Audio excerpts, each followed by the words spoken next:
group so far? I think the biggest thing stands out to me that I like about the group, besides just, they have a great work ethic. They're bringing that every day, but there's a real diverse set of skills, just different type players that all, are going to find a different role and bring a lot to the table to help us win. So, you don't have just one kind of guy. You got a, really different group of tight ends there. Over the last 9 months, how has Jaheim and Kyle both evolved for you? A lot. I mean, just, Coach Norvell, Coach Atkins, they're going to throw a ton of stuff at those guys in terms of different formations, different personnel groupings, different alignments. And so they've evolved a lot in just learning the offense, the what to do part. But both of them have also made a lot of progress in the technique, the how to do it aspect of it. So seen a ton of growth in both those guys. What stands out about Kyle's skill set, and has that kind of been what you expected during the eval process? Yeah, I think when you think about Kyle, he's a guy that really, if we want to play him on the perimeter in the slot at the 5, he can operate really well out there as a receiver type player, but also has the bulk and the willingness to go in and attach and play in the backfield and operate as an effective blocker in the box. So he's kind of that in-between guy that can do both at a high level, and then you can't discount the intelligence that it takes to do that. It's not easy. You're basically learning 2 positions instead of 1, and he's done a great job of tying all that together, but has the skill set to operate really effectively in both areas. Is it fair to say that you guys are confident in how he's handled that mental workload? Oh, absolutely, yeah. He's 100% confident in how he's grasped everything, and that showed up, Sunday night in the scrimmage. He's operated at a high level. He graded high in all areas, and so really excited about his progress. We've seen Jaheim's physicality as a ball carrier. We've seen Jaheim how physical he is. How have you seen that translate to his blocking? When that's what I'm stressing to him all the time. Like, in the scrimmage, you break 8 or 9 tackles on one run. We got to go block with that same tenacity, and he's doing that. He's starting to.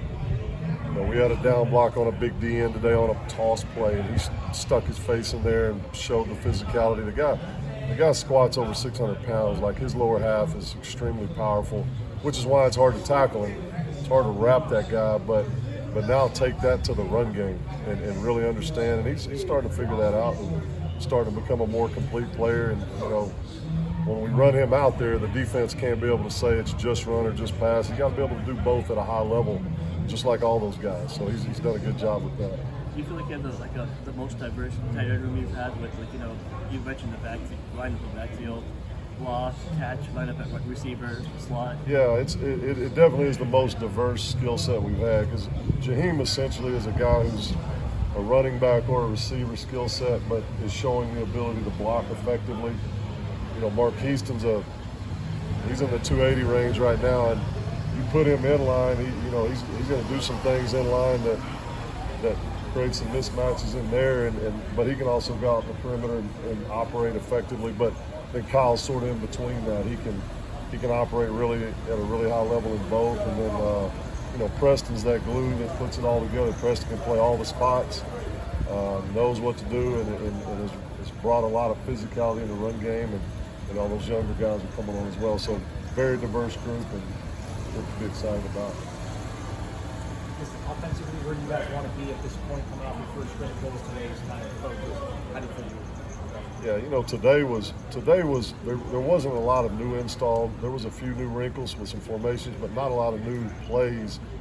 But Coach Norvell, Coach Atkins' emphasis was, hey, let's play fast. Now we're starting to put all this together. We're starting to understand where let's get lined up faster. Let's put more pressure on the defense, and let's play with more tempo, and not necessarily tempo all the time, but just get to the line quicker, operate quicker, make decisions quicker, and that's the focus now. Most of the offense is in, and between now and game time, we got to get to where we're operating efficiently and people know exactly what they're doing and they're playing faster with it. You guys ran counter at a really high level last year, and have been with Coach Norvell pretty infant stages of building the offense. Has that always been something that he's been big on, or has that developed over time? Yeah, we've always run the counter. I would say back to Arizona State, it wasn't necessarily our top primary play, but a couple of years in, he started really putting it in more and focusing on it more. And then When he went to Memphis, and I was at TCU, but I noticed that there was a higher emphasis on that play as he got to Memphis, and then that's just carried on here. And it's a play that we hang our hat on, but got to be good at other schemes as well, because teams will line up and try to take that away. It seems like the DBs have been very aggressive, especially if the ball's coming out late or if the receiver's not. How is that making the offense respond to that? Oh yeah, our secondary is always going to play aggressive. They're going to get up on you and jam you and do some things to try to disrupt your timing, and they've done a great job of that. And that's our guys got to step up to that. You got Johnny, who's very effective at the back shoulder fade and those type things, and some of those other receivers, and we gotta step up in that way too. So the competition in one-on-one pass is always high, and makes us better.